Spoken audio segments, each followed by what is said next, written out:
Hello, welcome to the update. I'm Susie Thompson. Coles and Woolworths have denied price gouging, arguing costs are coming down as inflation moderates. The bosses of both supermarket giants will be asked to front a parliamentary inquiry next year. The Greens have secured Labor's support to establish the Senate probe into the issue. Greens Senator Nick McKim says the companies will be asked to explain billion-dollar profits in the face of cost of living crisis. One thing about the Greens, we don't take corporate donations, so we can take on the big corporates, and we think that Coles and Woolies need to come in, front a Senate inquiry under oath and justify their pricing regime. And absolutely, we think there is prima facie evidence that they are price gouging. Economists warn the country's rising migration rate is making it hard for the Reserve Bank to determine how the economy is faring. The central bank will meet tomorrow for the last time this year. Analysts forecast the cash rate will remain steady at 4.35%. To the conflict in the Middle East, and a US warship has been attacked in the Red Sea. The Pentagon claiming Yemen is to blame. Meantime, Israel's Prime Minister is promising its citizens Hamas will be destroyed and remaining Israeli hostages will be rescued.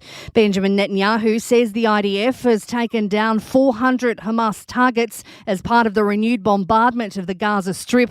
100 aid trucks have entered the enclave as health officials in Gaza estimate more than 180 Palestinians have been killed since the ceasefire ended. A group of masked neo-Nazis have paraded through the streets of Ballarat in regional Victoria chanting slogans. The men, dressed in black, marched down Sturt Street after being photographed at the Eureka Memorial. Police will review vision of the march ahead of laying possible charges. Firefighters are again warning of the dangers of lithium-ion batteries after a unit was destroyed in Sydney's inner suburbs. 3 people were rushed to hospital after crews were called to the unit complex in Annandale. Fire and Rescue Superintendent Scott Donoghue says early investigations suggest an e-bike battery exploded. A timely reminder for residents to take care when charging lithium-ion powered products and not to leave them on charge for extended periods of time, or certainly not leave them unsupervised.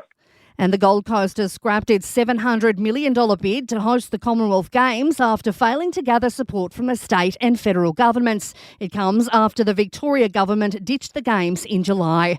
Updating sport, and the Brisbane Lions have come from behind to beat the Kangaroos in a gripping AFL-W grand final. Brisbane was trailing at three-quarter time but outscored North Melbourne 4-0 in the final term to clinch the win. Lions star Dakota Davidson kicked 2 final quarter goals. That was unreal, wasn't it? They fight back from the girls in that last quarter. Oh, it's an unbelievable feeling. And in golf, Australia's favourite siblings, Minwoo Lee and Minjee Lee, have fallen just short of Australian Open glory. Joaquin Niemann won the men's tournament on the second hole of a playoff with Rikuya Hashino, while South African Ashley Buhai defended her crown in the women's event.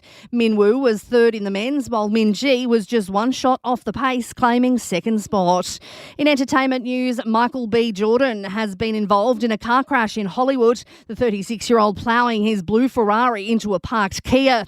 And Brisbane will cash in on the success of the kids' cartoon Bluey, which is based in the Queensland capital. An amusement park dedicated to the show is due to open next August. And that is the latest from the Nova podcast team. We'll see you later on for another update. I'm Susie Thompson.